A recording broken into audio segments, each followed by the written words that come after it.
Muchas gracias por quedarse por este segundo y último panel, la integración económica y comercial. Tenemos un panel de lujo aquí, nada más que tenemos mucho menos tiempo de lo previsto. Entonces vamos a tratar de lograr un pequeño milagro aquí. Eh, Lamento mucho la injusticia para el talento que tenemos aquí, pero les he pedido que intenten ofrecer comentarios de 15 minutos en lugar de los 20 que tenían anteriormente. Bueno, vamos a empezar con el doctor José Briceño Ruiz, un amigo y colega mío. De hecho, cada persona aquí es un colega o una colega y amigo, amiga. Am, Se puede decir que José es el decano de los estudios de integración regional y de regionalismo aquí en México y sin duda también en América Latina. Entonces, realmente estamos muy afortunados y afortunadas de contar con su asistencia hoy.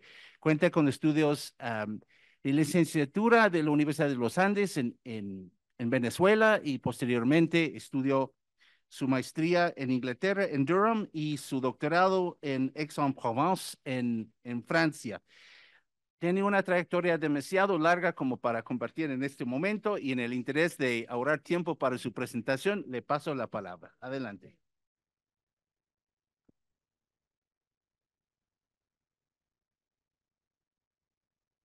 Bueno, muy buenas tardes. Una disculpa en primer lugar, pues como escuchan mi tono de voz, estoy un poco agripado, alérgico, y espero que el aire que lo tengo justo arriba no me cause una mala jugada. De hecho, hace un rato tuve que salir porque no quería parecer que estaba realizando un acto de sabotaje a la presentación de Mariana, porque no pude con la tos que tenía.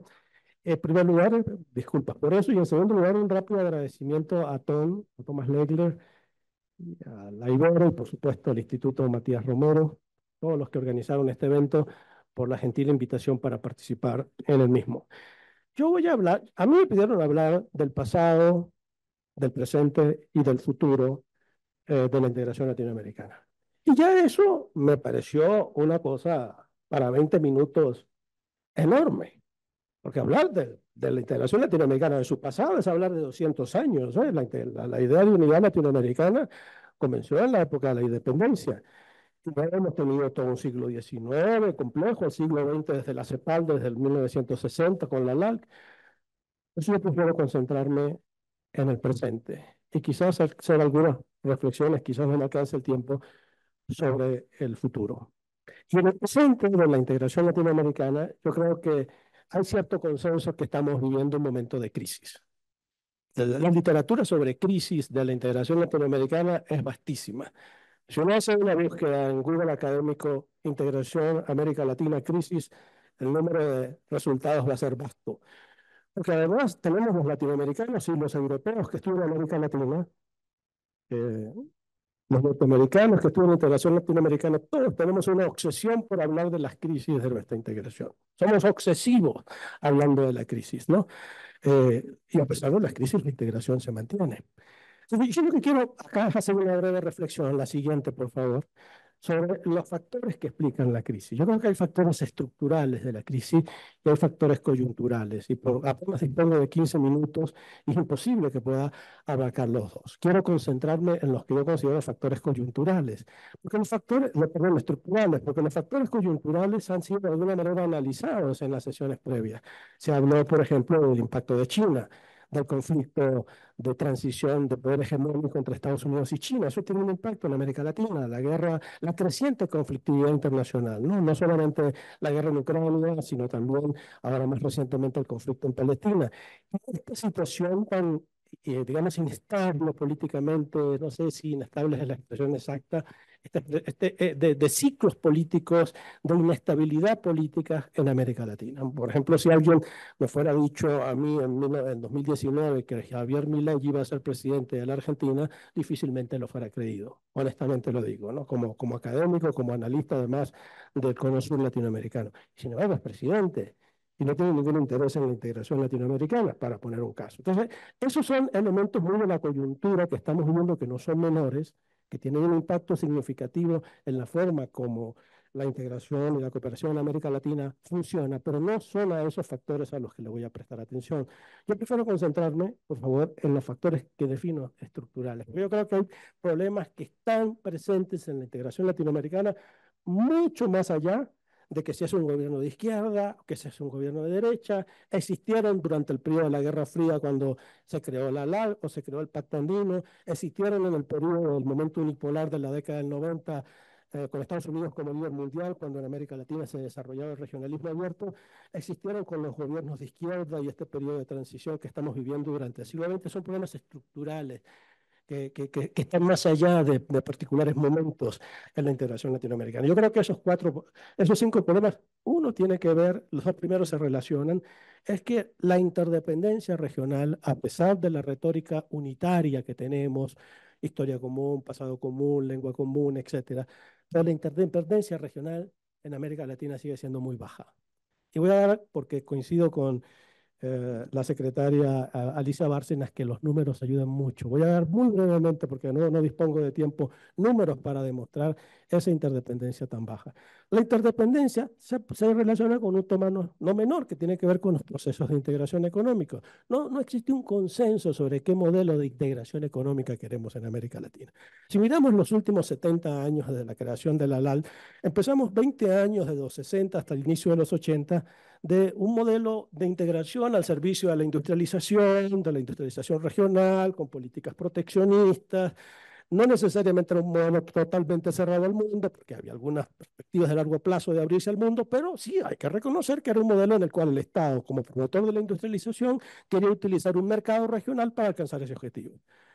Se pasa luego a la década del 90, regionalismo abierto, hegemonía neoliberal, la integración como un mecanismo para insertarse a la economía mundial, a la globalización, para atraer inversión extranjera, es decir, la integración como un mecanismo para manejar, gerenciar la globalización.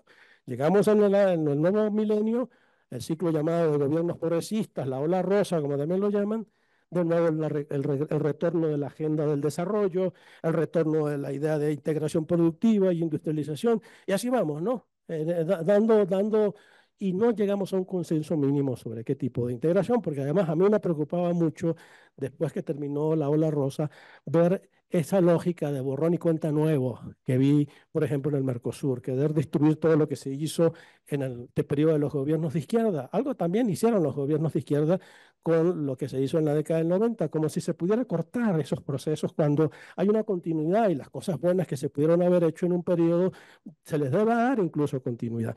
Yo creo que la experiencia europea, yo soy un crítico del eurocentrismo, he escrito sobre eso, sé que la experiencia europea no se puede replicar acá, calcar en América Latina, pero es un observatorio que nos da algunos indicios. Y la experiencia europea ha demostrado que un sano equilibrio entre Estado y mercado es una de las razones por las cuales el proceso ha avanzado. Nosotros todavía no llegamos a alcanzar un consenso sobre ese tema.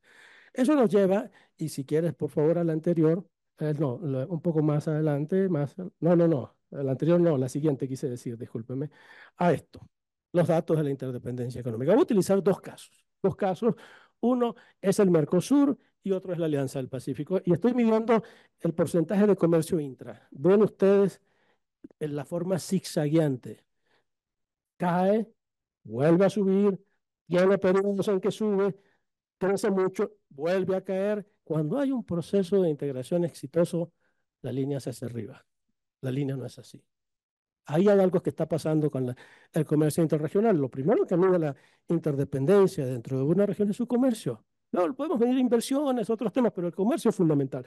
Pero el siguiente, por favor, es un caso muy interesante. Voy a solamente colocar un gráfico por temas de tiempo. Este es la Alianza del Pacífico, que siempre se fana de decir que el 92% del comercio fue liberalizado en el 2015.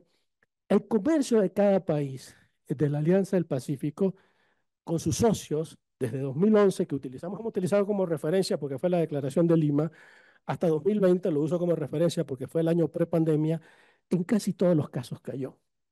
Chile negociaba en 2011 $74.000 millones, en el 2020 estaba negociando 56.000. Colombia estaba negociando 54.000 millones, en el 2020 estaba negociando 41.000. dejo México como último caso. Perú estaba negociando 37.000 millones, pasó a negociar alrededor de 21.000 millones. Y México, que quizás es el país que ha sabido aprovechar un poco más el mercado regional, incrementó desde 351.000 millones a 365.000 millones. Hay algo que está pasando. ¿Por qué si hay un proceso de apertura, reducción de aranceles, el comercio entre los países se está reduciendo? Y si medimos el comercio intra, la totalidad del comercio intra, entre los países de la alianza no llega al 5%. El único caso, y quizás Juan Pablo lo va a analizar cuando le corresponda hablar, de índices de comercio medianamente respetables en América Latina es el SICA, el Sistema de Integración Centroamericano, que tiene alrededor de 20, 25%, 20, 25, 27%. Juan Pablo seguramente dará el dato preciso de comercio intra. Volvamos a la primera para avanzar lo máximo que pueda. Entonces, ese es el problema para mí. Si no tiene, la primera, adelante, allí, la siguiente, esa, gracias. Allí sí, para mí hay una interrelación entre que no tengamos claridad de cuál es el objetivo económico de la integración, qué es lo que queremos hacer con la integración. La integración es un mecanismo para transformar estructuras productivas, para insertarnos al mundo, para atraer inversión extranjera. Mientras no tenemos un consenso sobre eso, yo creo que los niveles de interdependencia van a seguir siendo bajos. Hay un tercer problema en la integración latinoamericana, en la cooperación latinoamericana, que es la debilidad de las instituciones, de los mecanismos institucionales regionales. Entonces, aquí siempre, yo siempre tengo problemas cuando trato este tema, porque siempre dicen, el problema es que no hay supranacionalidad. Tenemos instituciones muy intergubernamentales, interpresidenciales, todos han trabajado mucho eso, Andrés Malamud lo desarrolló hace 20 años, y entonces por eso es que las instituciones no sirven, porque esto queda en manos de los presidentes, los nacionalismos, necesitamos supranacionalidad. Hay un problema institucional, las instituciones no son eficientes, eso está claro. Pero pensar que la supranacionalidad, copiar la supranacionalidad europea y aplicarla en América Latina, esa es la solución, cuidado. Cuidado porque la realidad es distinta. Las condiciones por las que la supranacionalidad fue aceptada en Europa no existen en América Latina. Yo en ese sentido sí rescato la Alianza del Pacífico. Y mi punto es, aquí hago una reflexión por tiempo, no puedo profundizar en ella, la institucionalidad depende del tipo de integración que se quiere. Si queremos una zona de libre comercio que lo que busca es eliminar aranceles, todavía no necesitamos instituciones supranacionales. Si llega, pero tenemos que construir primero la zona de libre comercio. Si llegamos a construir un mercado común eficiente de verdad, ahí sí vamos a necesitar instituciones supranacionales. Un mercado común con libre circulación de personas, con políticas comunes, sin instituciones poderosas, es complicado que funcione. Problema de liderazgo. Dos países en América Latina tienen la condición para ser líderes. Nada más. Puede darse un caso excepcional coyuntural, Venezuela, con periodos altos de precio de petróleo y liderazgo carismático de Hugo Chávez o de Carlos Andrés Pérez en los años 70, ejerció liderazgo. Pero para ejercer liderazgo se requieren condiciones económicas, geográficas, poblacionales, y solo dos países, en algún momento fueron tres, pero lamentablemente para la Argentina ya no tiene ese papel porque será el tercero, esos dos países son México y Brasil. Y la percepción que uno tiene estudiando este tema es que ninguno de los dos quiere ejercer el liderazgo. Ninguno de los dos. Ni México quiere ejercer el liderazgo, no ni siquiera hablo en América Latina, sino en la gran cuenca del Caribe o Centroamérica. Y Brasil con Lula hubo un intento allí, quizás algo se hizo en el gobierno de Lula, pero luego Bolsonaro y esta tercera versión de Lula poco ejerce el liderazgo. De nuevo, por razones de tiempo no puedo explayarme, explicar en detalle eso, pero el punto no sería, podemos hacer varias preguntas sobre este tema. Primer punto, ¿realmente se necesita liderazgo? Necesariamente un país tiene que ejercer liderazgo porque para ser líder hay que pagar. El liderazgo no, yo soy el líder, yo soy el grande, yo aquí lo... No, no, no. Alemania y Francia son líderes en Europa porque han pagado los fondos regionales, para poner un ejemplo. Son los principales contribuyentes a los fondos regionales de compensación económica en Europa. Está México con problemas estructurales todavía por resolver, o Brasil con su nordeste brasileño tan atrasado en comparación con el sur, dispuesto a gastar recursos nacionales para invertir en un proyecto regional. ¿Cómo manejas políticamente internamente eso? Eso es muy complejo. Entonces, realmente necesitamos liderazgo y hay política comparada, integración comparada, yéndonos más allá de Europa. ¿Quién es el líder en la ASEAN? ¿Y quién es el líder en el TEMEC? No me digan que Estados Unidos. El líder es el que paga. No estoy diciendo cuál es el más grande del TEMEC, cuál es el más poderoso del TEMEC. Estoy diciendo cuál es el líder, el que paga, cuáles son los programas comunes que ha financiado Estados Unidos para generar región América del Norte. Tengo expertos de Estados Unidos acá y estudiantes de Estados Unidos acá, ninguno, ninguno. Y el último punto, y con eso cierro, es la participación política.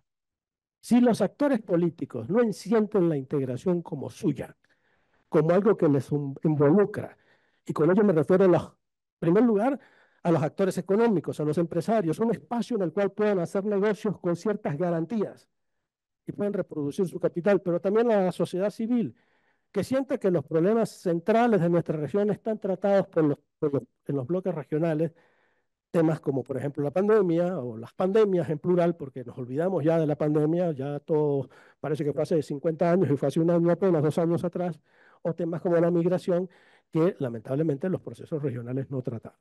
Entonces esto, y con esto cierro, insisto, hay otros factores explicativos de la crisis.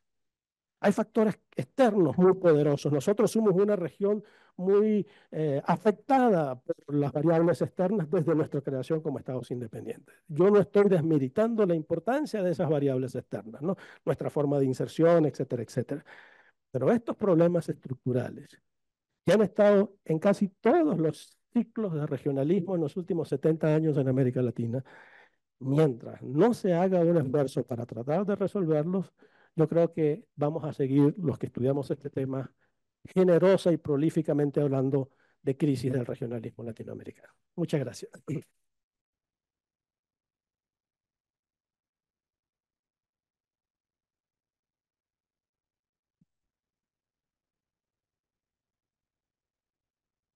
Muchísimas gracias, José.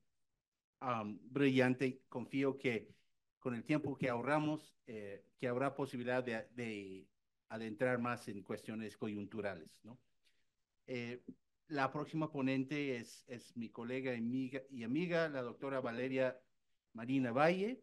Es actualmente profesora e investigadora del Departamento de Estudios Internacionales en la Ibero y hasta recientemente la directora de nuestro departamento.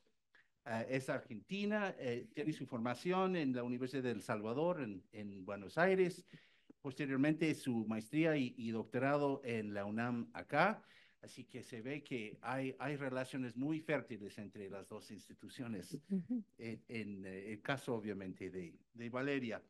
Um, también te cuenta con una larga trayectoria, por la cuestión de tiempo, lamentablemente no la voy a compartir. Tienes la palabra. Muchas gracias, Tom.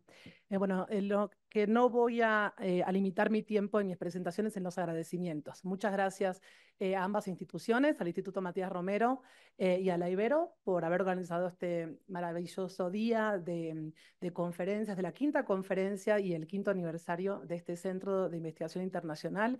En particular, muchas gracias a Miguel Ángel Malverde y a Tom por haber organizado estos paneles y también la intervención muy interesante de nuestra canciller.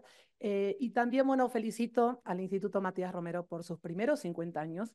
Y también decirles que me siento en casa porque tuve la gran fortuna de trabajar aquí en el Instituto Matías Romero durante un año en educación a distancia. Y el campus virtual del Instituto Matías Romero este año cumple 20 años, entonces también quiero dedicarle esta presentación a este fabuloso campus virtual y también le dedicaré esta presentación a ustedes jóvenes, estos jóvenes internacionalistas que están estudiando estos temas de la integración regional. Qué bueno poner sobre la mesa estos temas, a pesar de las crisis. Y nosotros, ¿no? Y nosotras, que estamos de este lado, lo hemos vivido los años 90, donde surgió realmente con más auge la importancia de la integración, más allá de que obviamente en los años 60, ¿no? Empezó también a gestionarse, ¿no? El tema de la integración latinoamericana, pero vivimos los años 90 con mucho fervor y ustedes no vivieron eso, entonces ahora se lo vamos a contar un poco, ¿no? Este inicio. Y bueno, yo como ven por mi acento, como dijo Tom, nací en Argentina y para mí era normal trabajar los temas de la relación interregional, sobre todo Unión Europea, América Latina. Entonces, me transformé en una especialista del Mercosur hace muchos años. Daniela, que me gusta. También quiero agradecer a Daniela y a Emiliano por el apoyo técnico, ¿no? Ante todo. ¿Puedo utilizarlo yo? ¿Se puede con este botoncito de cuál? ¿El segundo? ¿El de arriba? ¿Y a dónde hay que apuntar ahí? Sí, pero decir la siguiente me va a quitar tiempo, entonces, a ver ahí. Ah, bien. Como ven, miren el esquema de la presentación. Bueno, voy a hablar a la velocidad del rayo con tono Argenmex, espero que me sigan. Muy rápido, o sea, lo voy a pasar muy rápido, pero no me voy a explayar, solamente para que vean que voy a empezar con antecedentes, luego voy a hablar sobre actores, o sea, quienes forman parte del Mercosur, que es el Mercado Común del Sur, y luego voy a hablar de temas meramente comerciales, porque el panel es sobre temas comerciales y económicos, pero después voy a hablar de la relación del Mercosur con actores extrarregionales y no voy a dejar de hablar, como lo centró Mariana París en su presentación, sobre la relación con América Latina, con la CELAC en particular, pero no voy a hablar de, o sea, todo de esta integración, sería un tema muy importante, pero voy a hablar de actores extrarregionales, no tanto interregionales, como China y la Unión Europea. Y voy a también mencionar India, porque me parece un actor muy interesante, ¿sí? Desde una perspectiva de cooperación sur-sur. Bueno, como ven, esto es una explicación sobre el interés en el tema. Yo llegué a México en el año 97, en los 90, como acabo de mencionar, una década, ¿no?, de fervor de estos temas como tope en la agenda internacional. El comercio internacional era un tema muy importante a ser estudiado en esa época, hasta que vino el 11 de septiembre de 2001 y ¡paz!, ¿no? Los temas de seguridad y combate al terrorismo se transformaron en el tope de la agenda. Pero en esa época, en los 90, yo llegué a México y estaba buscando dónde estudiar el posgrado y finalmente la UNAM me abrió sus puertas y estudié la maestría y el doctorado allí. Y mis dos temas de tesis de maestría y doctorado fueron sobre el vínculo interregional entre la Unión Europea y el Mercosur y también la Unión Europea-México. Entonces ahí está la portada de un libro que publiqué en inglés, que es mi tesis doctoral, ¿no? Todas estas preguntas de investigación que yo tengo en mi tesis doctoral siguen muy vigentes, porque el acuerdo Mercosur-Unión Europea, comenzaron las negociaciones en el año 99 y todavía no se ratifica. Así que sigue muy vigente todo lo que investigué hace ya 20 años y más, ¿no? Luego, bueno, aquí me parece algo muy importante poner sobre la mesa hoy, aunque hablamos de temas de integración regional, temas económicos. Hemos hablado mucho del tema del liderazgo esta mañana, esta tarde, pero quiero poner sobre la mesa que lo más importante que van a escuchar hoy es que el Mercosur, la importancia que tiene es que surge en un contexto de transición a la democracia. De democracia. Estos 4 países transicionaron a la democracia y si no lo hubieran hecho, no hubieran hecho el Mercosur. Y a pesar de los vaivenes y de las crisis, como comentaba José hace un rato, seguimos teniendo países democráticos que eligen a personajes, ¿no? Por ejemplo, Argentina eligió un personaje de presidente, pero en elecciones limpias, ¿no? Y así fue, ¿no? Pero tenemos 4 países democráticos, gracias también al liderazgo de Raúl Alfonsín, que fue el primer presidente democrático en Argentina, y de Tancredo Neves, que lamentablemente falleció al mes en Brasil y subió a la presidencia el vicepresidente José Sarney. Entonces, quiero poner sobre la mesa que, así como la Unión Europea surge en un contexto de tratar de preservar la paz después de las 2 guerras mundiales, este proceso de integración subregional surge enfatizando la importancia de la democracia y la promoción de los derechos humanos. Entonces, como vemos aquí en la siguiente, aquí tengo una foto preciosa, aparte es preciosa. Miren qué momento histórico de Alfonsín y Sarney, inaugurando el 29 de noviembre del 85 el Puente de la Fraternidad en Puerto Iguazú. Miren aparte la elegancia, ¿no? Si hoy pensamos en el vínculo entre Milei y Lula, no puede haber algo más dispar en la vida, ¿no? Milei llamó a Lula un comunista frenético y un delincuente. Imagínense, o sea, imagínense la disparidad, ¿no? De la relación bilateral. En ese momento, gracias a estas 2 personas, se logró afianzar al Mercosur, porque luego se llamó a Uruguay en la transición a la democracia, luego a Paraguay después de sus 33 años de dictadura. Pero ¿cómo se formó? El 26 de marzo, hoy es el 26 de junio, así que el Mercosur está cumpliendo un aniversario, ¿no? Con 3 meses. Entre estos 4 países que continúan siendo los Estados miembros del Mercosur, se firma el Tratado de Asunción y la propuesta era crear un mercado común, como ven en el título, Mercado Común del Sur, pero no lo es todavía. Como ven en la imagen de la derecha, hoy no traje un marco teórico, aunque soy clases de teorías, pero sí traje, como ven, un cuadrito donde está la lista de lo que comentaba recién José. O sea, es decir, si queremos crear un mercado común, habrá que entonces enfocarse hacia la creación de un mercado común. Esto no es una simple zona libre de comercio, ¿sí? O como lo fue el Telecán en su momento. En este momento estamos en el peldaño de la Unión Aduanera Imperfecta, hay sectores que están excluidos del arancel externo común y no llegamos a la idea de crear un mercado común. Entonces, hasta ahí llegó por ahora el Mercosur. La anterior también mencionaba, en la pantalla anterior, pero ya la pasé, que el Mercosur es más que una integración económica y comercial. También existe un Mercosur social muy importante, un Mercosur educativo, y también el espejo ha sido la Unión Europea, pero me parece muy interesante que hoy Guadalupe mencionaba que no nos tenemos que, digamos, que centrar en modelos extrarregionales, porque tenemos nuestra propia identidad, ¿no? Desde el constructivismo podemos afirmarlo, pero también José nos decía, pero de alguna manera lo podemos ver como espejo, ¿no? Podemos ver que podemos aprender de ese proceso de integración regional que, por ejemplo, la Unión Europea estuvo conformada y sigue estándolo por países muy dispares y han logrado una gran cohesión social, ¿no? Claro que en el tema de los liderazgos, como mencionaba José, Brasil no es Alemania ni es Francia, ¿no? Ahí tenemos una pequeña diferencia, no estamos formados por países de renta alta en estos países del sur. Entonces, como ven acá, los países asociados, ahí tenemos, no se ve muy bien, Chile, Colombia, Ecuador, Guyana, Perú y Surinam, y los observadores son India, le puse un asterisco porque al final le voy a hablar de India muy brevemente. México, desde 2004 estamos cumpliendo 20 años, ¿no? Que México es un país observador del Mercosur, Nueva Zelanda, Corea del Sur, Egipto e Israel. Como ven, hay mucho sur-sur acá en estas membresías. Y entonces estos países mantienen relaciones de cooperación con el Mercosur de diferente forma. No me puedo explayar ahora sobre estos vínculos. Eh, sí tendríamos que hacer, bueno, toda una conferencia aparte sobre las membresías, sobre todo el tema de Venezuela, ya lo mencionaba José, que aparte él es venezolano, ¿no? Sobre lo que implicó la presencia de Hugo Chávez en Venezuela. Venezuela formaba parte del Pacto Andino, luego Comunidad Andina, y luego por temas también ideológicos, acá hoy mencionamos mucho la ideología, pero no mencionamos la importancia que tiene el vínculo con Estados Unidos para estos estados, porque si un estado está muy vinculado con Estados Unidos, obviamente esto puede causar problemas para la integración con otros estados. Esto fue el caso de Venezuela, ¿no? Que le tocó la puerta al Mercosur para ser miembro pleno. Eso lo logró en 2012, después de obviamente 6 años. Y luego Venezuela fue suspendida del Mercosur por estos temas democráticos y de defensa de los derechos humanos, ¿no? Y a la fecha está suspendida. Y también, bueno, acá les traje un gráfico porque ahora sí quiero que muy rápidamente hablemos del tema central que me convocaron sobre la experiencia comercial del Mercosur. Como ven en el gráfico, pueden ver desde el año 2000 hasta el año 2024, lo que llevamos del año.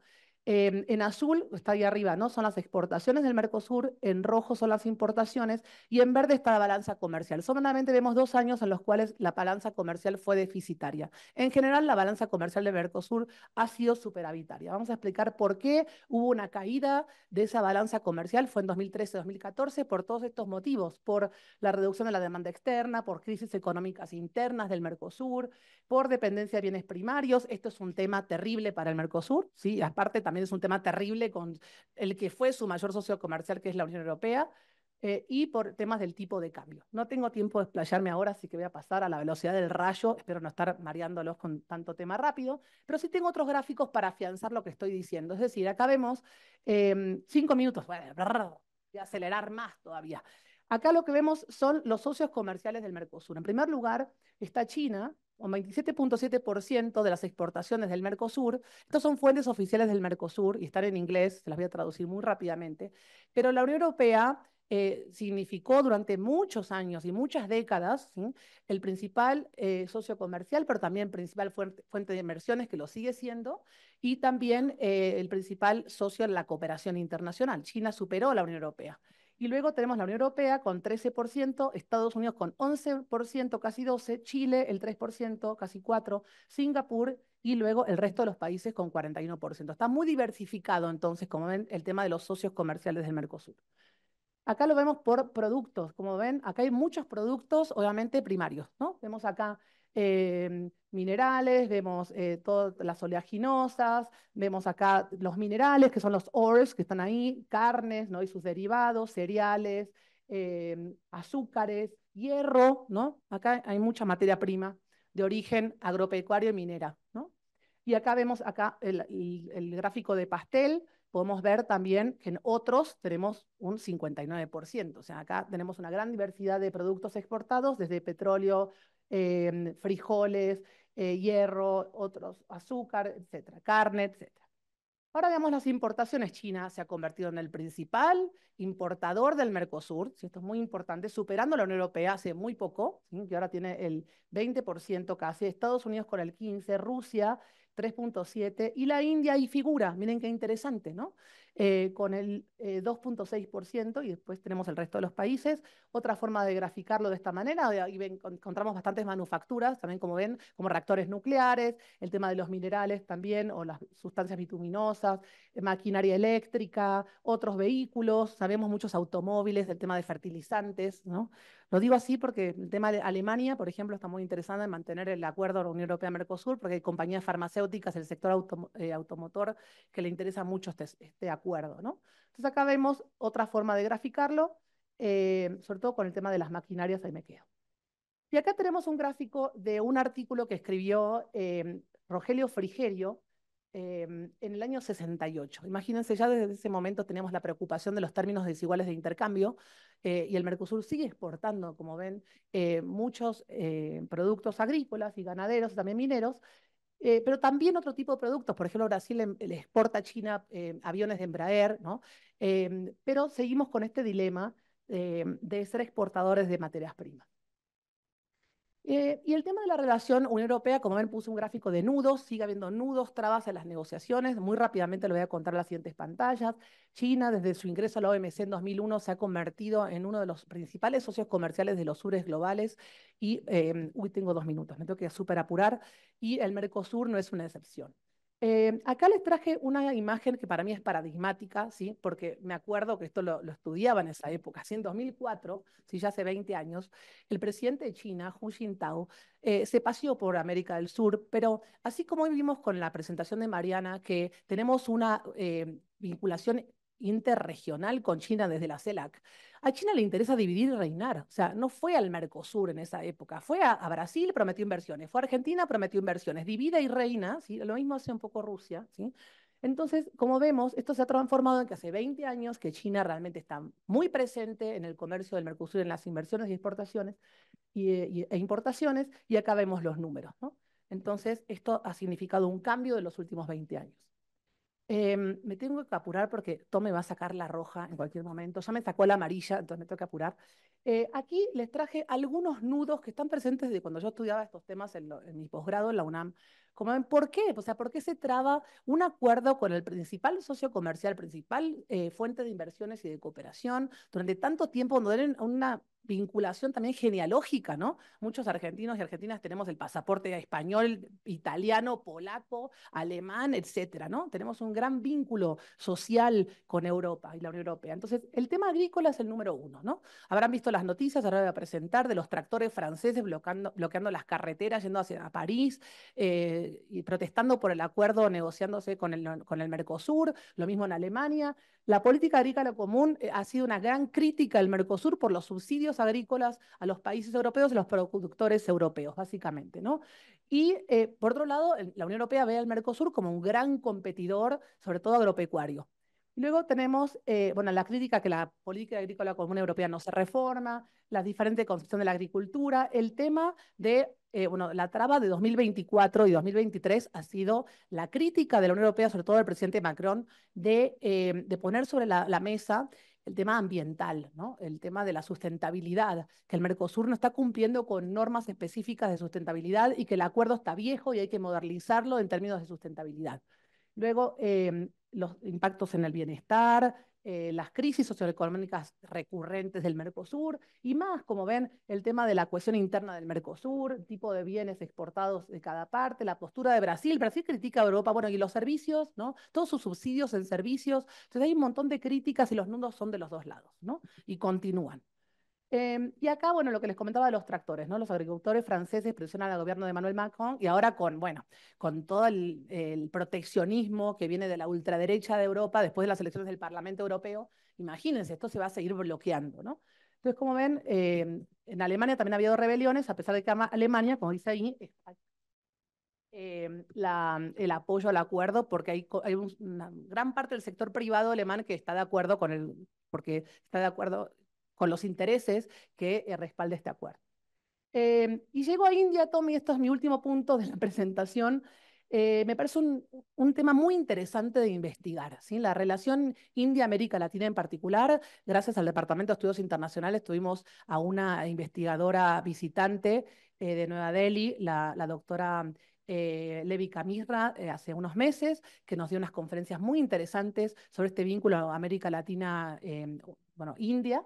Y fíjense qué interesante que estos vínculos, ya lo vimos en los números, ¿no? Como dice la canciller, hay que ver los números, ¿no? India está presente. Y también, por otro lado, el tema de los liderazgos, ¿no?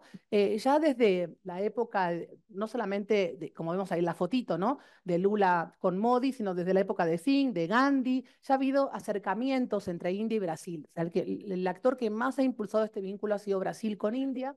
También el tema de cómo comparten liderazgos en estos foros multilaterales como BRICS, ¿no? Ahí está la B de Brasil, ahí de India, y también en IBSA, ¿no? En India, Brasil, Sudáfrica, ahí están los dos países involucrados, y también en el contacto Mercosur-India. Y como ven, también hay afinidades culturales y sociales, como por ejemplo en el fútbol. Esto es súper interesante analizar. Ahí vemos un mural pintado o que está pintando un chico de la India con Maradona y Pelé. También, no solamente India, o sea, India no tenía un equipo de fútbol para el Mundial, por ejemplo. Entonces, hay personas de la India que obviamente van a hacer porras, ¿no? Hinchadas o por Brasil o por Argentina. El caso de Bangladesh es muy interesante porque Bangladesh se independizó en el momento en que Argentina estaba en la guerra de las Malvinas. Entonces, abrazaron la causa decolonial de las Malvinas. Entonces, cuando ganó Argentina el Mundial, yo lo vi, banderas de Bangladesh por todas partes en el festejo de Argentina. O sea, es muy interesante este vínculo de afinidades culturales, pero también históricas. Y acá vemos también el tema de la música, también obviamente Bollywood, ¿no? Todo el tema del cine, las telenovelas. Hay una gran vinculación entre India y el Mercosur por el tema cultural, más allá de lo político y de lo económico. Entonces llego a las conclusiones muy rápidamente que traté de presentar hoy en 20 minutos, acortándolo lo más que pude con mi voz muy rápida. Se me pasó. Es rápidamente afianzar lo que les dije. Lo más importante que me gustaría que se llevaran hoy es el tema de la importancia del Mercosur, que su causa fue la transición a las democracias y el respeto a los derechos humanos. No, no siempre se ha dado esto en el Mercosur, pero lo promueve, y si un Estado no es democrático, entonces peligra que continúe siendo un Estado parte. Luego, es una unión aduanera imperfecta, así que por el momento no se vislumbra que logre el estadio de mercado común. El Mercosur no es solamente un acuerdo económico, y tuve que hablar de temas comerciales, pero no solamente tenemos que hablar de lo comercial, sino de lo social, de lo educativo, de lo cultural. También seguimos exportando a la Unión Europea. Se nos ha bloqueado este acuerdo después de más de 20 años de negociaciones. China ha sobrepasado con creces a la Unión Europea y es un tema muy importante que hay que estudiar en la relación con el Mercosur. Pero tenemos una dependencia tal que esto puede llegar a ser preocupante hasta tal punto que dependemos de un socio comercial muy poderoso. Y por otra parte, India llegó para quedarse, sobre todo es un ejemplo de las relaciones de los sures globales a nivel social y también a nivel cultural. Y ahora sí, les dejo mi última pantalla. Muchas gracias, ha sido un honor. Muchas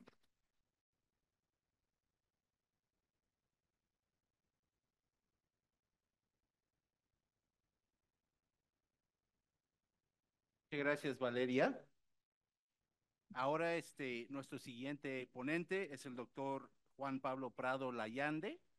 Juan Pablo estudió en la UNAM y subsecuentemente hizo su maestría y doctorado en la Universidad Complutense de Madrid. Es nuestro especialista en la cooperación internacional para el desarrollo, así como las relaciones México-Centroamérica. Tienes la palabra. Gracias, Tom. Muchas gracias al Instituto Matías Romero por la apertura a este tipo de actos, a la Universidad Iberoamericana, al doctor Tom Legler, de nueva cuenta. Y es un placer estar entre colegas, profesores a quienes admiro mucho, por ejemplo, la doctora Guadalupe González y más colegas. Muchas gracias. Y al Matías Romero, con quien en su momento también he trabajado en distintos rubros, dirigiendo un número de su revista sobre la Alianza del Pacífico, elaborando el primer curso sobre cooperación internacional, un curso en línea que estará por ahí en el acervo electrónico de este instituto, etcétera. Pues voy a iniciar. Se me solicitó hablar sobre integración y yo añadí y cooperación desde un contexto centroamericano con la participación mexicana. Vamos a la siguiente. Me voy a apresurar despacio, como diría Ítalo Calvino, para darle también lugar a mis colegas.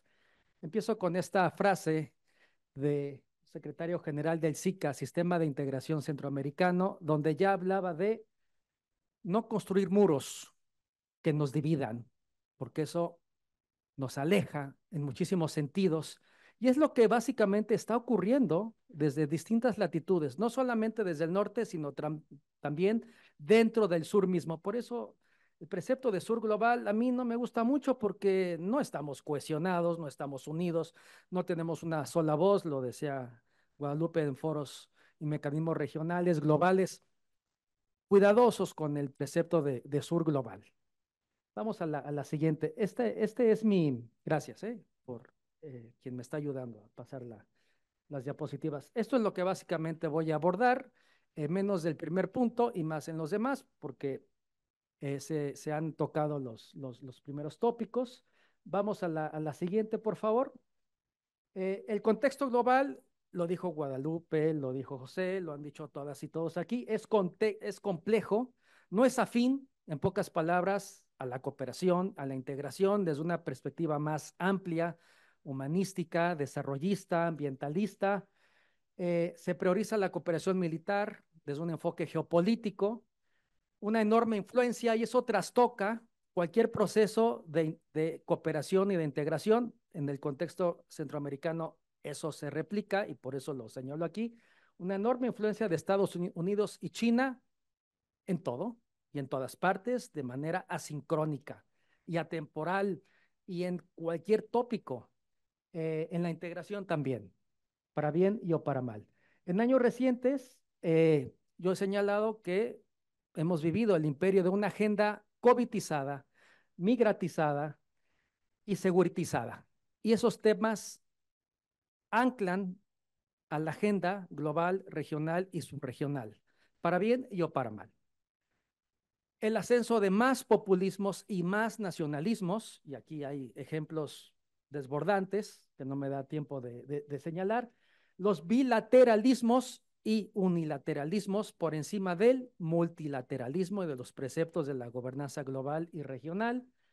El regionalismo en América Latina está en crisis y es un tópico de mi querido amigo José Briceño.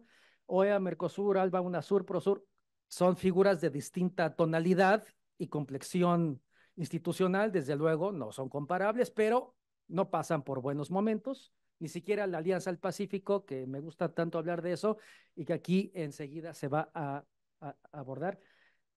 Organismos, mecanismos zombies existen, pero poco de generación de bienes y servicios, y ese es el fin último de los mecanismos y organismos de colaboración. Y el SICA, Sistema de Integración Centroamericano, ahí está, el medio de esta enmarañada situación global y regional. La siguiente, por favor. El SICA tiene su antecedente en el 51 y esto es interesante. Me hubiera gustado que me lo dijeran como estudiante de RI en México. Qué poco estudiamos a Centroamérica. Y ojo, estamos a menos de 2 horas de Centroamérica. En hora y media estamos ahí. Por favor, piensen en Centroamérica como algo cercano, propio, inherente, casi mexicano, porque uno pide el platillo especial en casi cualquier país, casi, no cualquiera centroamericano, y se parece mucho a nuestra comida, la música, el mariachi. Apropiense del tema centroamericano, no es algo lejano en ningún sentido, por favor. Bueno, y en el 91 se crea el SICA, Sistema de Integración Centroamericano. Es un organismo muy institucionalizado, se configura de distintas instancias formales, 8 países miembros, México es observador y sobresale la integración económica, como lo adelantaba José, y el movimiento de personas con sus desafíos. Cada país escoge a qué tema y subtema le entra, independientemente de que participe, entonces es un organismo de integración de varias velocidades, es muy atractivo por eso, y a su vez es su debilidad. Y tiene una unión aduanera entre Guatemala, Honduras y El Salvador. 73% de la población de Centroamérica participa en esa unión aduanera y el dato más reciente de los intercambios comerciales, exportaciones intra Centroamérica básicamente, es del 27%, muchísimo más que lo que decía José, la Alianza del Pacífico, que es entre un 4 y 5 máximo y que parece que bajando. Y hay un convenio centroamericano de libre movilidad. Vamos a la siguiente, por favor. El SICA pasa por una enorme crisis para variar a raíz o a la luz de todos los procesos internos y externos que ya señalé muy rápido. La Secretaría General, que debería ser la instancia principal, es lo que yo llamo el weakest link, ¿no? Del SICA, como quizás en su momento de la Alianza del Pacífico. No queremos replicar eso en otros organismos o mecanismos. Nicaragua presentó, cuando le correspondía proponer secretario general, presentó perfiles no adecuados, políticos muy cercanos al presidente Ortega, dictadura al fin y al cabo, y los demás países no quisieron. Finalmente hubo anuencia a favor de Werner Vargas, tomó posesión y en año y medio renunció. Pero le renunció al presidente Ortega, no le renunció a la junta, digamos, de presidentes del SICA, y eso contravino protocolo de Tegucigalpa porque se señalaba que el secretario general del SICA le tenía que rendir cuentas al proceso de integración centroamericano y al SICA en sí, y no al presidente de algún país en particular. Entonces, hay un malestar enorme, hubo esta renuncia repentina, obligada, sin fundamentación, ni personal, ni jurídica, ni contextual, nada. Y el asunto es que todo indica que Warner no aceptó la presión por parte del presidente Ortega de romper relaciones definitivamente con Taiwán como SICA. Cuando uno va al SICA, ve que en la plaquita de abajo, junto a la figurita, junto a la puerta, el edificio, por ejemplo, lo donó Taiwán en esta estrategia de diplomacia, de la cooperación y de los incentivos para ganar presencia y socios en el mundo. Y pues saben que es o te vas con Taiwán o te vas con China en el concierto internacional. Nicaragua, obviamente, desde años recientes, fiel promotor de Beijing y de Moscú. Y entonces, es más, el último video del secretario Werner fue elogiando los 30 años de la cooperación SICA-Taiwán. Creo que ese fue su fin.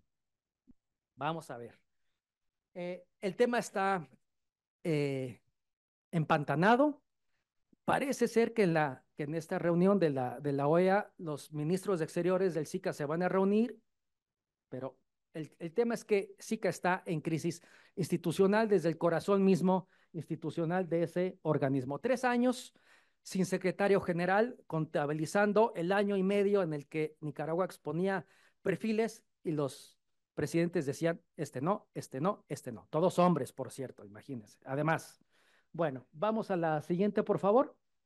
Y esto ocurre en el peor momento, donde, y ya lo sabemos, crecimiento económico insuficiente, pobreza y desigualdad, elevado crecimiento demográfico en Centroamérica, sequías, inundaciones. Uno va a Centroamérica y uno se sube un taxi y es un indígena, ¿verdad? De determinada etnia maya y está en la capital diciéndome, yo le pregunté, ¿por qué usted está aquí de conductor? Porque no llueve y no puedo cultivar, punto. Violencia, inseguridad creciente, lo sabemos muy bien, un déficit democrático de derechos humanos e instituciones nacionales débiles, y esto genera, ya se dijo, flujos migratorios crecientes, incontenibles básicamente. Estas son las razones por las cuales, que hay que hablar con datos, igual que mis colegas, estos son los datos con base en la CEPAL del por qué los centroamericanos y centroamericanas migran o emigran hacia el norte. Empleo, ingresos muy bajos, motivos familiares, violencia, inseguridad y otras. Bueno, vamos a la siguiente. Y todo esto cuando no hay Secretaría General del SICA, que es lo que más o menos funciona. ¿Cuál es el papel de México en este sentido? Pues históricamente, lo sabemos, ha tenido una activa participación en los procesos centroamericanos de paz, de integración, de colaboración. Grupo Contadora, gracias a esta situación, la institucionalidad de la cooperación en México ha mejorado y hoy tenemos una agencia mexicana de cooperación. Los acuerdos de Tuxtla del 91 asentaron ese compromiso de México en Centroamérica para promover desarrollo y algo muy importante, incentivar integración. México promovía desarrollo y respetuosamente contribuía al proceso de integración centroamericano, que no es lo mismo. La cooperación es la base para lograr propósitos más elevados, más complejos, como la integración, que se requiere para la integración un conjunto de herramientas muy complejas, comenzando por la confianza y acciones técnicas, políticas, simbólicas, culturales, eh, básicas para de abajo arriba generar confianza y generar una estructura y un edificio que sostenga la integración, porque es un proceso muy complejo. Tengo 5 minutos. Se creó el Plan Puebla Panamá, el Proyecto Mesoamérica y el Plan de Desarrollo Integral, que por cierto lo elaboró el equipo de la hoy secretaria Bárcena, que tiene 30 propuestas integrales para promover integración. Pues muy bien, y aplausos, porque atiende las causas estructurales de la migración. Vamos a la siguiente. ¿Y qué ha ocurrido recientemente y cuál es el papel de México en ese sentido? ¿Qué dice el Plan de Desarrollo Integral de la CEPAL? Pues que hay que promover cooperación internacional y promover la integración a través de acciones diversas, integrales, que dialoguen entre sí para dentro de varios años comenzar a fortalecer las capacidades nacionales. Algo tan lógico y tan simple como eso. Cooperación para la integración, ¿vale? Y México en principio tendría que tener un lugar importante. Vamos a la siguiente. Esto significa que México, además de promover desarrollo, debe incentivar y contribuir a la integración centroamericana de manera renovada y fuerte. Este es el tema fuerza de mi exposición. Y México, en efecto, ha cooperado con Centroamérica, pero con un enfoque muy limitado, contener migración, tanto interna, porque la interna llega a México y después a Estados Unidos. ¿Será que estamos atentando contra ciertos rasgos del genuino y legal proceso integrador centroamericano vía movimiento de personas?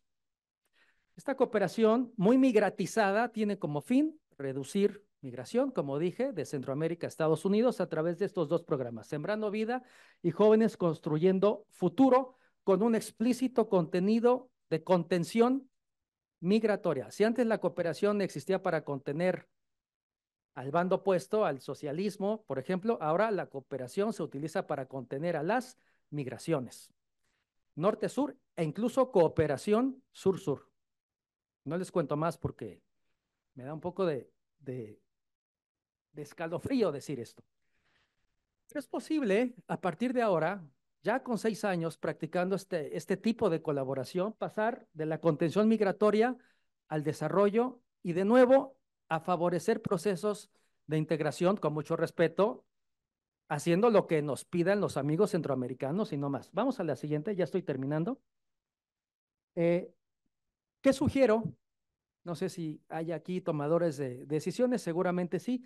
Aplicar integralmente el plan de desarrollo integral, no solamente proyectos para cultivar o para capacitar a jóvenes, que eso está muy bien, pero ahora hay que hacerle caso al resto de propuestas del PDI con más actores, con más oferentes, con más cooperación sur-sur, triangular, norte-sur, multilateral, regional, etcétera. Y México liderando podría ser una opción. Si se requiere cooperación no solo para la contención migratoria, sino para la integración, para contribuir respetuosamente, porque si alguien se sabe integrar son los centroamericanos, y hay que apoyarles y de paso aprender de Centroamérica a integrarnos tanto con ellos como con otros bloques. Es una cooperación horizontal, no vertical. Nosotros podemos aprender y debemos aprender de nuestros amigos centroamericanos. Cuando hemos ido a dar clases a Centroamérica, tienen grandes especialistas académicos y prácticos a este respecto. Entonces, ver al tú por tú a nuestros colegas centroamericanos en ese tema. Me faltan 15 segundos, vamos a la siguiente. Yo sugiero mayor convergencia, y eso es algo que Guadalupe nos hablaba. Hay que hacer converger los distintos mecanismos y organismos de cooperación, de integración o como les quieran llamar. Estamos bien fragmentados. Somos número 1, América Latina, en creación de organismos y mecanismos de cooperación, integración, pero estamos muy desintegrados en términos de darles coherencia y darles convergencia. Proyecto Mesoamérica, yo sugiero que se renueve porque eso, su alma está en el gobierno de Felipe Calderón. Entonces, ni es proyecto, ni es programa, ya debería ser un proceso de integración que acompañe al SICA o que el SICA se involucre, o si el SICA viene a la baja, pues impulsar este otro a la par y dialogar, y ser prácticos y pragmáticos también, en la diplomacia hay que hacerlo. Mayor coordinación, institucionalización, renovado liderazgo por parte de México, quizás este sexenio que inicia lo pueda hacer, yo estoy seguro que tenemos todas las opciones, no es caro, y renovar a la cooperación mexicana al servicio del desarrollo, pero también de la integración. ¿Por qué no transformamos a la MEXID para Agencia Mexicana de Cooperación Internacional para el Desarrollo y la integración para nosotros también integrarnos? Creo que tenemos pendiente ese ejercicio hacia el sur. Y me parece que es la última, ¿no? Vamos a ver. La siguiente, por favor. Sí, terminé. Gracias.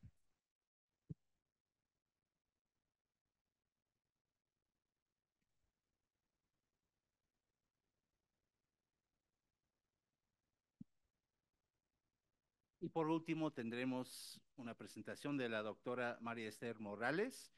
Ella es profesora investigadora en el Centro Regional de Investigaciones Multidisciplinarias de la UNAM en Cuernavaca.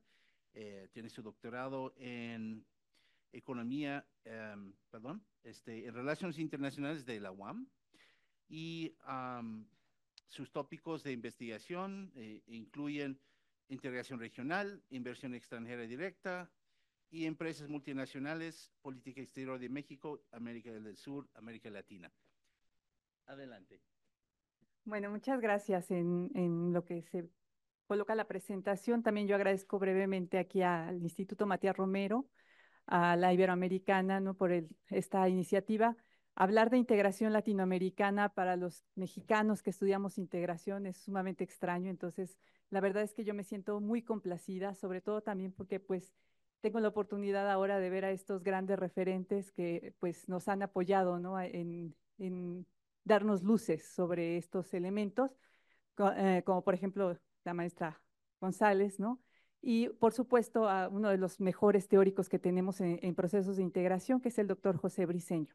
Y bueno, hablando sobre de eso, mis dos primeras justamente diapositivas eran justamente hablar un poco de la teoría, pero como dijera Marianita, para no cometer errores, me la voy a brincar, pero solamente quiero hacer énfasis en dos elementos importantes. Uno, tomando prestado justamente esta parte teórica que nos hace José Briceño sobre el regionalismo estratégico.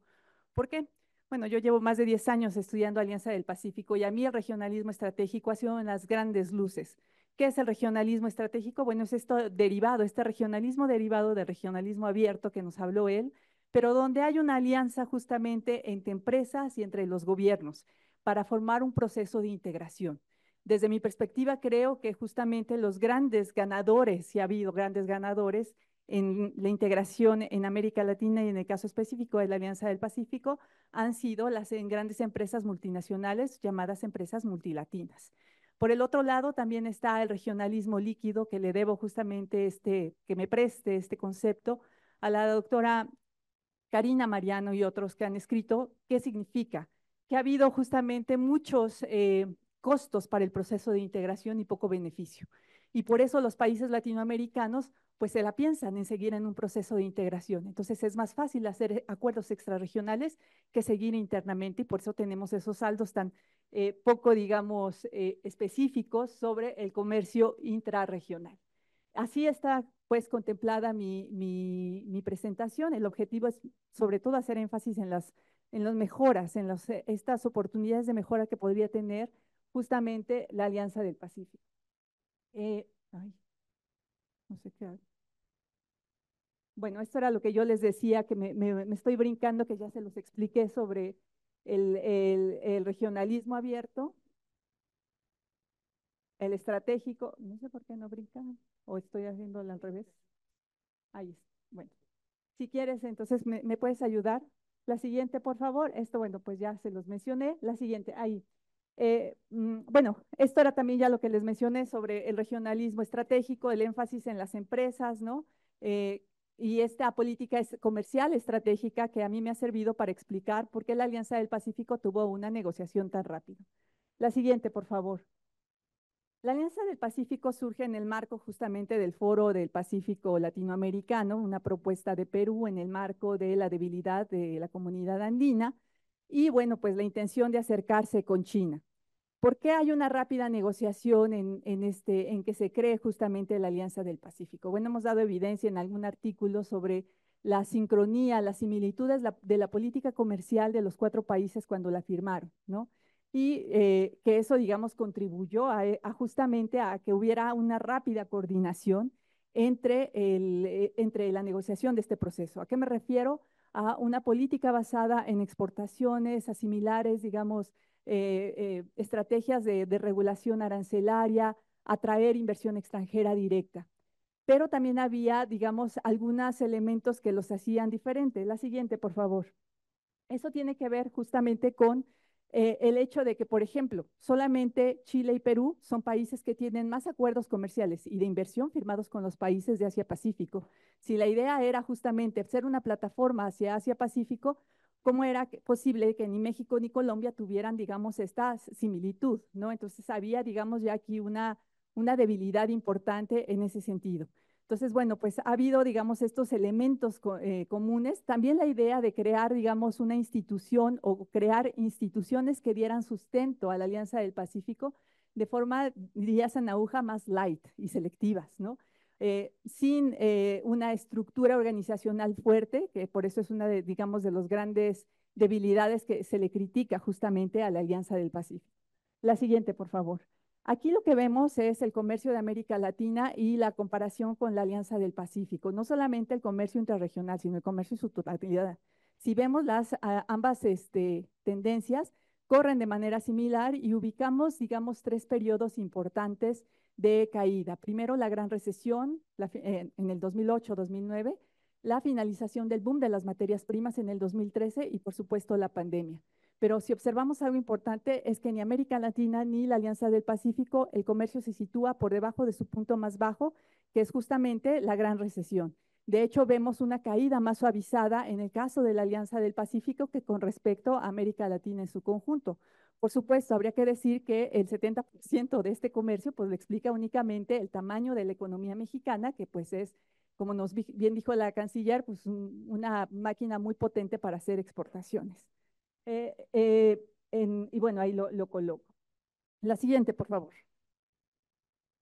Cuando vemos el caso del comercio intrarregional, de lo que hace, digamos, el comercio entre México y la Alianza del Pacífico, pero también comparamos las demás balanzas intrarregionales, pues lo que nos damos cuenta es que el único país que tiene un superávit, pues es México.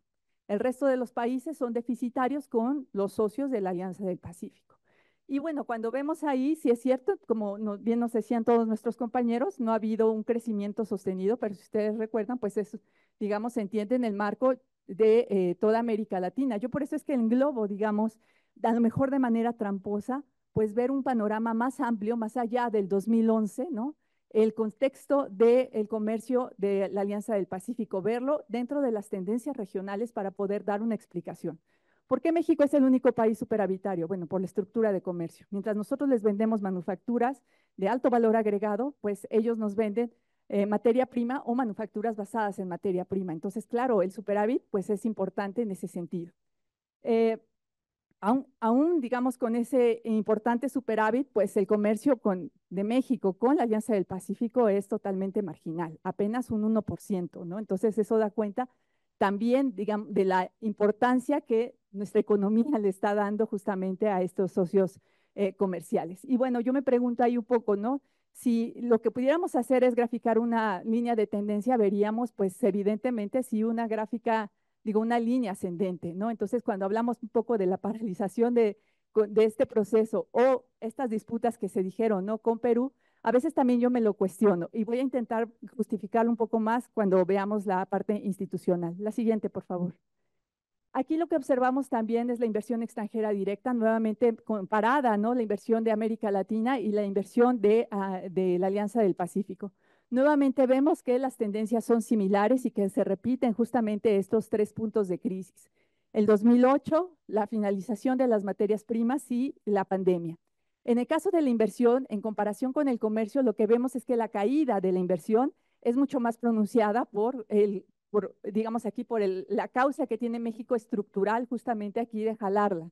Y porque, bueno, después del 2008 se replantearon muchos de los proyectos de los inversionistas, hubo una revaluación del dólar y eso hizo, ¿no?, que toda la inversión en América Latina se redujera, no solamente la de la Alianza del Pacífico. En el caso de las estadísticas de cada uno de los países de la alianza, solamente México es el que tiene la capacidad para analizar la inversión intrarrecíproca, es decir, la que recibe de sus propios socios de la Alianza del Pacífico. La siguiente, por favor.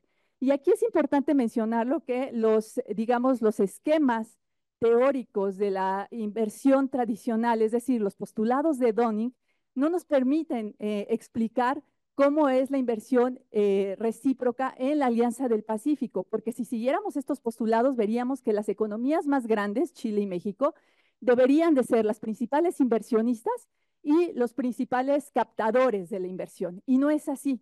Lo que sucede en la Alianza del Pacífico es que el principal receptor de la inversión es Perú y el principal país inversionista es Chile. Entonces, como esos referentes teóricos no son suficientes, yo he tomado prestado de la Escuela de Uppsala los procesos de internacionalización para poder explicar justamente por qué las empresas multilatinas salen a los países de la alianza y hacen este tipo de inversión. Y entonces, bueno, lo que vemos nuevamente ahí es que la inversión en su conjunto de la Alianza del Pacífico es equivalente al 50% de toda la inversión que se recibe en América Latina. Obviamente juega el papel que tiene el tamaño de las economías de México y de Chile, que normalmente están en segundo y tercer lugar como principales captadores de toda la inversión. Y México nuevamente contribuye con el 46% de toda esta inversión. La siguiente, por favor. En el caso de México, si el comercio es totalmente marginal de la Alianza del Pacífico, pues la inversión es aún más. Ni siquiera es un 1%, es un 0.7%, pero en términos de los componentes, habría que decir que es muy importante porque el mayor componente de la inversión de los países de la Alianza son nuevas inversiones. Y hay muchas marcas que nosotros daríamos por sentado, un día lo comentábamos José y yo, ¿no?, que muchas marcas que tenemos aquí, los mexicanos asumimos que son de México y no, resulta ser que son empresas colombianas o empresas peruanas, ¿no? Como esta, por ejemplo, esta golosina, no sé, tipo helado, ¿no? El Bon Ice que toman muchos de nuestros niños en las escuelas, pues esa viene justamente de uno de los países de la Alianza, o Rappi, ¿no? Esta aplicación. Entonces, bueno, pues ese tipo de, digamos, de procesos de internacionalización se explica mejor, reitero, con la Escuela de Uppsala, que permite, digamos, tener estas consideraciones. Y Colombia es el país que más invierte inversión o que más es el principal inversionista aquí en México. La siguiente, por favor. Y por sectores, la inversión de la alianza se mueve muy parecido a lo que tiene México. El principal sector a donde llegan es la manufactura y la principal entidad federativa es la Ciudad de México por cuestiones fiscales, no por cuestiones de que aquí se asienten las empresas necesariamente. La siguiente, por favor. No quiero terminar mi explicación para hablar un poco de la institucionalidad y aquí le robo prestada justamente elementos teóricos de Lechner y otros donde nos dicen que muchas veces las debilidades de las instituciones no significan eso, sino que escapan a las burocracias que a veces se entrampan justamente a procesos más complejos como la Unión Europea. Porque se cuestiona mucho por qué no hay una Secretaría General en la Alianza del Pacífico. Yo les puedo decir que con evidencia empírica, gracias a mi institución, he podido realizar proyectos de investigación y comparar la funcionalidad de dos grupos técnicos que están en la base de la institucionalidad de la Alianza del Pacífico. Uno, el de cooperación, y el otro que antes era de servicios, que era el que, digamos, manejaba la cuestión de la inversión. Hoy está en un subcomité, este grupo técnico. Y la evidencia, lo que resultó es que el grupo que mejor funcionaba era el de cooperación académica, no el que está, digamos, derivado de la propia naturaleza de la Alianza del Pacífico. Y bueno, pues ese era muy importante de estos hallazgos que si ustedes gustan en otra ocasión, con mucho gusto yo les puedo explicar. Y donde hace falta, pues es el financiamiento. Cierro, digamos, mi explicación, la última, por favor, diciéndoles cuáles son mis áreas de oportunidad. De manera realista, después de 10 años que, reitero, yo he estudiado la Alianza, creo que la mejor opción está en generar un espacio de educación muy parecido a Erasmus, porque lo podríamos hacer, ¿no? La Alianza del Pacífico, la plataforma de movilidad, es el mejor ejemplo. ¿Por qué no crear una alianza? Quizá escaparíamos a las lógicas burocráticas de los gobiernos y nos encerraríamos en la lógica de las universidades. Y si ustedes ven la última reunión de rectores en América Latina, pues sí fue un poco lamentable porque no hubo grandes acuerdos, pero yo creo que hay una área de oportunidad importantísima. Y la otra es el etiquetado de alimentos regional. Los 4 países hemos avanzado en un etiquetado de advertencia y nuestros científicos trabajan muy conjuntamente. ¿Qué quisiera ver, pero no voy a ver? La política exterior regional hacia América Latina. Creo que no va a haber en este gobierno un énfasis en los procesos de integración, y lo digo yo que he estudiado muchos años procesos de integración. Me gustaría ver una colaboración mucho más amplia y decidida de nuestros empresarios, convencerlos que la Alianza del Pacífico puede ser una oportunidad importante. Mucha de esta actividad se hacía desde ProMéxico. Y bueno, China, no podemos dejar de ver a China. Ya lo dijeron Valeria, ya lo dijo Mariana, ¿no? China está ahí, China es una potencia, no es un amigo, nunca va a ser amigo con nosotros. Podemos hacer un contraeje con Estados Unidos, pero China es un importante clave para jugar y ser realmente esa plataforma para la Alianza del Pacífico. Y me quedo hasta aquí, muchas gracias.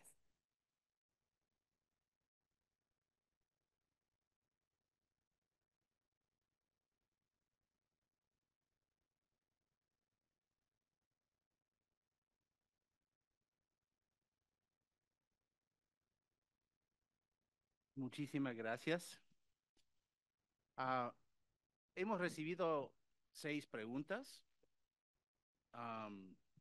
Estoy viendo aquí, 2:30. Tenemos 5 minutos. He distribuido las preguntas.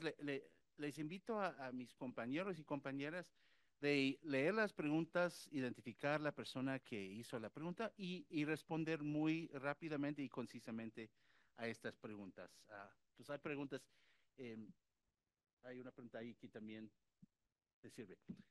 Vamos en el orden de las presentaciones. Entonces, primero, José, ¿quieres tomar Sí. la palabra? Bueno, muchas gracias. Bueno, la primera pregunta es de Abelardo Rodríguez de la Ibero. ¿Quién es Abelardo? Abelardo, gracias. ¿De qué manera la ideología de izquierda o derecha es un factor disruptor de la integración regional en América Latina? Yo sí creo que es un factor disruptor.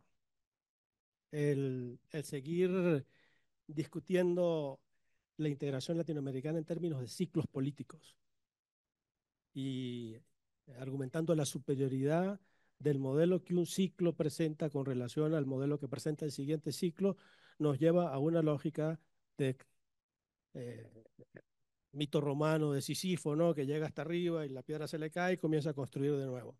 Empezamos a construir de nuevo la integración. Que no existen ideologías, todos tenemos ideologías, todos. Ideología es la visión del mundo que todos tenemos. Entonces, la integración sin ideologías, que Europa tiene una ideología detrás de su integración. El gran éxito de Europa, y de nuevo, no copiemos, pero observemos, es que supo combinar esas diferencias ideológicas con pragmatismo. Aquello que Jean Monnet llamaba en sus primeros libros, en sus primeros textos, una integración petit à petit, paso por paso, a pesar de las diferencias. Y yo siempre pongo un ejemplo histórico. La Unión Europea entra en crisis en el año 69, llamada euroesclerosis o europesimismo, que llega hasta el año 86. En el año 86 se relanza la integración europea con el Acta Única Europea. El presidente de Francia era François Mitterrand, un socialista. El canciller de Alemania era un social cristiano, Helmut Kohl. Y la primera ministra británica era una neoliberal, casi que una de las encarnaciones del neoliberalismo, la señora Thatcher. Esos eran los 3 líderes en la Unión Europea en esa época. Y con diferencias ideológicas profundas en sus proyectos nacionales, en su manera de entender la sociedad, y lograron llegar a un consenso. Lograron llegar a un mínimo común denominador de cómo relanzar la integración europea. ¿Qué es lo que nos pasa en América Latina? Que esa diversidad ideológica se acompaña con una absoluta falta de pragmatismo y de pensar en lo regional. Entonces, yo creo que desde el punto de vista empírico, práctico, sí afecta a la integración, pero también desde el punto de vista interpretativo. O sea, ¿cómo interpretamos la integración de hoy? Y voy a terminar porque no quiero excederme en el tiempo. ¿Cómo interpretamos la integración de hoy cuando decíamos que venía un ciclo de izquierda y que la izquierda venía de nuevo a controlar América Latina y aparece Milei, y aparece Noboa, y entonces no hay ningún ciclo de izquierda, conviven gobiernos de izquierda y gobiernos de derecha. ¿Cómo interpretamos eso si nos quedamos en las divisiones ideológicas? No hay. No sé si todavía tengo tiempo para la otra es también muy densa la pregunta. Dice, se menciona que algunas grandes uniones o alianzas se forman bajo circunstancias post-crisis y o transiciones hacia la democracia. ¿Se podría generar un ímpetu sociopolítico sin necesidad de dichas circunstancias artificialmente? Yo creo que no. Yo creo que la integración responde a un contexto, a demandas que vienen de cambios que sufren las sociedades nacionales o de cambios que sufre la estructura de poder global. Entonces, no surge simplemente porque a alguien se le ocurrió la integración. Así ni siquiera fue en Europa.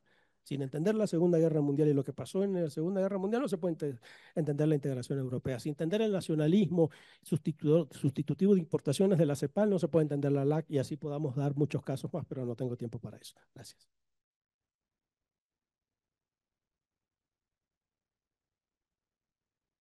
Bueno, muchas gracias porque José ya respondió parte de la pregunta que me tocó a mí, que la formuló Brenda Blanco Mena. ¿Dónde estás? Gracias, Brenda, por tu pregunta. Ella es de la Facultad de Ciencias Políticas y Sociales de la UNAM, mi alma mater también, así que muy buena pregunta. Nos pregunta Brenda, ¿por qué es que organizaciones internacionales como el Mercosur no pueden llegar a alcanzar el grado de integración que ha alcanzado la Unión Europea? Y bueno, ese grado de integración y éxito económico. Bueno, yo te podría responder con tres causas, ¿no? ¿Por qué no se logra eso? Podría hablar 30 horas, pero tres causas. En primer lugar, por una cuestión muy técnica, ¿no? Y de proteccionismo, ¿no? Lo que mencioné, el Mercosur es una unión aduanera imperfecta. La imperfección surgió en los inicios del Mercosur, por ejemplo, porque no se logró un arancel externo común para todos los productos y sectores de las economías de los cuatro países. Por ejemplo, quedaron excluidos del arancel externo común el sector automotor y el azúcar. Esos dos sectores son muy fuertes en todos los países, en particular Brasil y Argentina, ¿no? Voy a hablar también de Uruguay y Paraguay, que son los socios menores, así se los llama, socios menores, pero a veces Uruguay no es socio menor, porque el poder adquisitivo que tiene Uruguay no se puede comparar con el de Paraguay, ¿no? Entonces, ese es un tema técnico y un tema de proteccionismo económico. El otro tema, el segundo, la segunda causa de por qué no se alcanza el nivel de integración de la Unión Europea, es porque, por ejemplo, está el tema financiero, ¿no? Y el tema de las capacidades, el tipo de países que son estos líderes del Mercosur, ¿no? En primer lugar, los socios mayores, ¿no? Yo diría Brasil, estoy de acuerdo con José, Argentina, la verdad es que no, y menos con Milei, ¿sí? No, no sé, para mí es un socio intermedio, no es un socio mayor. No es ni Alemania, no tiene la capacidad financiera, ¿no? De ser lo que se dice en inglés paymaster, ¿no? Que tienen en Alemania y en Francia. Entonces, podríamos también poder investigar el tema de los fondos estructurales y de cohesión y cómo se estructuraron en la Unión Europea al inicio, ¿no? Esos fondos se crearon desde Bruselas para ser repartidos hacia regiones de menor nivel de desarrollo de la media europea, ¿no? Por ejemplo, el pueblito de mi bisabuelo, Genzano de Lucania, en Italia, tiene 63% del nivel de desarrollo de la Unión Europea. Entonces recibe un montón de fondos estructurales de la Unión Europea. Esa es la causa por la cual yo ahora sí, porque de Italia emigraron estos pobres a Argentina, ¿no? De la zona más pobre de Italia, ¿no? De Basilicata. Entonces, ¿qué pasa? La Unión Europea reparte a las regiones más pobres de la Unión Europea. En el Mercosur, esos fondos estructurales se crearon como, habían surgido primeramente en la Unión Europea, que era repartir hacia los países de menor nivel de desarrollo, ¿no?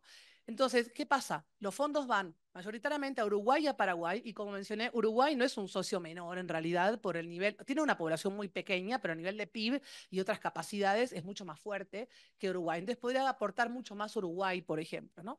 Y además Brasil y Argentina han estado en recurrentes crisis, son países desiguales, después de las crisis, ¿no? Argentina 2001, Argentina no tiene esa capacidad de ser paymaster para nada, ¿no? Entonces no se puede comparar con Europa. Y por último, el tema de los liderazgos que ya mencionamos largamente, y José ya lo respondió recién, el tema de la ideología, y con esto respondo a la otra pregunta que me hicieron, que tiene que ver con el tema ideológico y la relación con Estados Unidos. Es decir, si no hay afinidad, y esto Tom lo ha manejado largamente con el tema del presidencialismo e interpresidencialismo, y también Andrés Malamud con el tema del gubernamentalismo, ¿no? Si los presidentes no tienen afinidad entre ellos en América Latina y con más razón en el Mercosur, no va a haber integración regional, ¿sí? No hay una voluntad política porque hay roces, ¿no? Entonces, esto es un peligro, no hay un problema. En cambio, en la Unión Europea se han creado instituciones supranacionales muy fuertes que el Mercosur no tiene. Y respondo con esto la pregunta que me hizo también muy gentilmente Gabriela Ruiz Diegues de la SRE, muchas gracias. ¿Qué falta para generar una cooperación real entre el Mercosur y la Alianza del Pacífico? Supongo que es una cooperación entre ambos procesos de integración, en este caso de coordinación. Un poco tiene que ver con lo que acabo de responder, el tema de los liderazgos, ¿no? Obviamente aquí María Esther ha brindado su presentación a través de las cuestiones bien económicas, ¿no? Y macroeconómicas, pero si vamos a un tema político, ahí hay un problema, ¿no? El tema de las afinidades políticas entre estos líderes y el vínculo con Estados Unidos que tienen estos estados hace que no haya una afinidad realmente entre la Alianza del Pacífico y el Mercosur. Chile formaba parte, ¿no? Por ejemplo, de las negociaciones conjuntas Chile-Mercosur con la Unión Europea, pero al ver la crisis que tenía Argentina se deslindó y rápidamente firmó el acuerdo con Europa, por ejemplo, ¿no? Y Chile ha tenido un gran vínculo con Estados Unidos, con Asia, en el comercio, con la Unión Europea y con otros 47 estados, igual que México. Y lo mismo Perú en su vinculación con Estados Unidos. Entonces, el Mercosur no ha mirado tanto a Estados Unidos, sino más hacia la Unión Europea, hacia China. Entonces, no hay realmente un vínculo muy fuerte, lamentablemente, intra-sudamericano y con México, que podría fomentar en el corto plazo esta alianza, pero yo también creo, y con eso cierro, en lo que nosotras nos gusta mucho lo que acaba de decir María Esther. Yo creo que un cambio puede ser a través de la educación y los intercambios educativos. Conozcámonos más. Si nos conocemos más, si nos intercambiamos más, vamos a fomentar la integración desde el nivel educativo. Muchas gracias.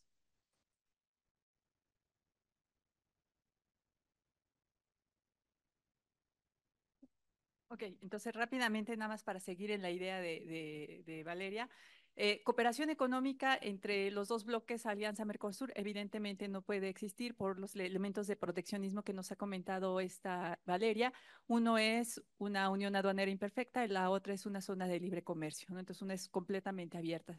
Pero me inclino también, esto que yo les decía al final de mi presentación, podemos hacer una zona Erasmus, ¿no? Consolidarla primero dentro de la Alianza del Pacífico. Hay muchos apoyos, ustedes jóvenes de licenciatura, de verdad, aprovechen esas becas que da porque les pagan absolutamente todo para irse a estudiar. No es un castigo irse a estudiar a América Latina, de verdad, o sea, hay muchos proyectos de internacionalización en muchas universidades públicas que se ha manejado como te castigo y te vas porque no sabes inglés a América Latina. Entonces, de verdad, quitémonos esas ideas, ¿no? Es un nivel excelente, sobre todo en el caso chileno. Y bueno, pues yo ahí enfatizaría la cooperación académica, que lo han manejado muy, muy bien, relaciones exteriores. Si ustedes supieran que solamente son 2 personas las que trabajan en el grupo técnico de cooperación y que son las que manejan y saben perfectamente todo lo de la alianza. Pero hay una sinergia muy importante entre actores gubernamentales y actores no gubernamentales, que son justamente las universidades y quienes manejan los espacios de movilidad en universidades e institutos tecnológicos. Entonces, esa, digamos, sería mi respuesta de manera muy concreta. Gracias.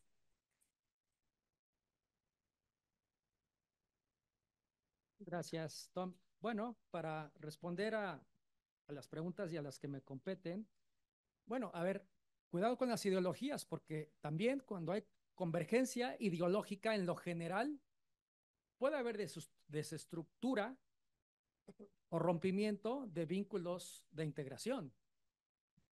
Y nos pasó con la Alianza del Pacífico hace unos pocos años, cuando los 4 presidentes compartían en lo general vínculos con el progresismo, la Alianza del Pacífico se nos rompió. Tommy y yo escribimos un texto en First Affairs Latinoamérica en ese sentido, optimista en el sentido de que la alianza podría reformularse en un sentido más social y más aterrizado en la sociedad, la integración en territorio, y que no debía fundamentarse en pasiones ideológicas, porque sabemos que eso no es suficiente y nos puede desestructurar, incluso en semiconvergencias. Es decir, yo como institucionalista prefiero desde luego que prime las normas, las instancias formales e informales, con un poco de de pragmatismo y de discrecionalidad, ¿por qué no? Pero que prime las responsabilidades en términos de integración. Y en ese sentido, hubo una experiencia en una reunión ministerial de la Alianza con el Mercosur en Bogotá para vincular con apoyo e iniciativa chilena, sobre todo, la alianza con el Mercosur. ¿En qué tema? Ya se dijo aquí, en el tema más soft, light, pero que promueve cohesión social y yo le llamo transnacionalismo a favor de la integración, que son precisamente las becas. Se iba a iniciar un programa de intercambio. Si yo soy becario de Alianza del Pacífico, puedo beneficiarme de las becas Mercosur y de manera recíproca también. Fue una estrategia muy inteligente y que no se concretó, pero por ahí puede ir y creo que es la estrategia más adecuada y más interesante. Y bueno, las preguntas ya en un minutito. Dice, a partir de la implementación de los proyectos jóvenes construyendo el futuro y sembrando vida, la MEXID podría iniciar los trabajos de integración con países donde se ha ejecutado proyectos.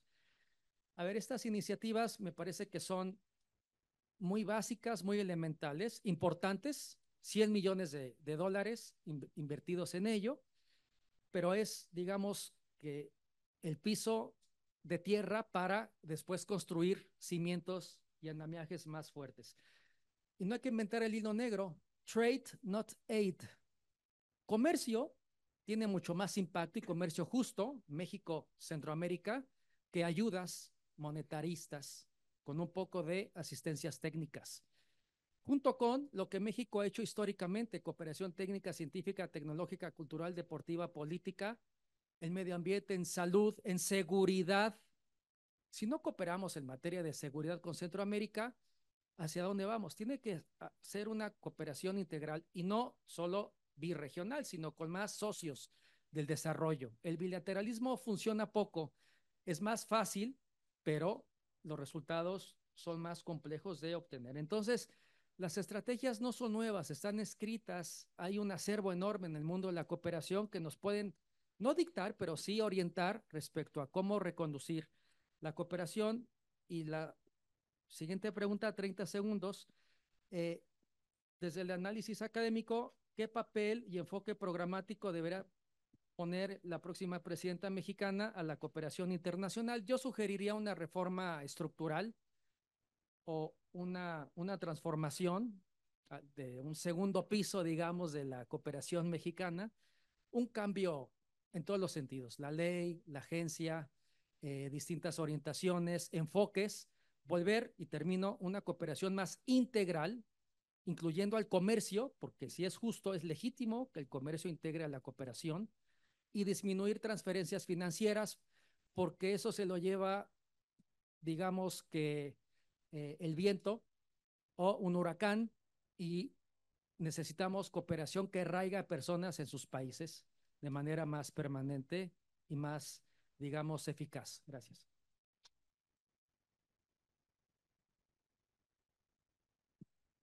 Bueno, en un segundo me gustaría invitarle al doctor Miguel Ángel Valverde, el director del Centro de Investigación Internacional aquí del Instituto Matías Romero, de cerrar formalmente al evento, pero no antes de darles un fuerte aplauso a nuestras y nuestros ponentes.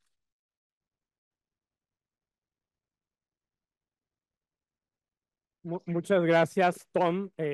Muchas gracias por las excelentes ponencias que hemos escuchado, por estar compartiendo con nosotros sus conocimientos. Muchas gracias a todos ustedes por haber venido. Y pues este evento yo creo que ha sido muy fructífero. De hecho, ha sido un éxito gracias a ustedes. Muchísimas gracias, muy amables. Buenas tardes.